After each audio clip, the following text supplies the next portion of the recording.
3 plus 3 equals 6. And 2 times 6 gives us 12. Okay, so 12 divided by 12 is just 1. But this answer is not correct, because according to the order of operations, first we have to do parentheses, then exponents, then multiplication or division, and finally addition or subtraction. Remember that multiplication and division have equal priority and we have to work from left to right. And the same applies to addition and subtraction. In this expression, we have one division, one multiplication, and one parenthesis.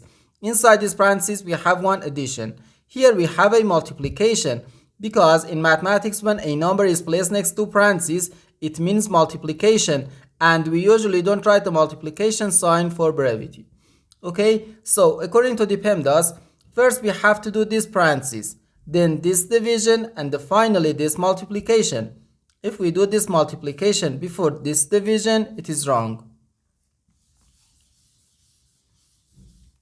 So first this parenthesis. Inside this parenthesis, we have 3 plus 3, which equals 6. So 12 divided by 2, then times 6. Now we have one division and one multiplication. As I said, multiplication and division have equal priority and we have to work from left to right. So here, first we have to do this division. 12 divided by 2 equals 6. So 6 times 6, which gives us 36. And this is our final answer to this problem. The correct answer is 36.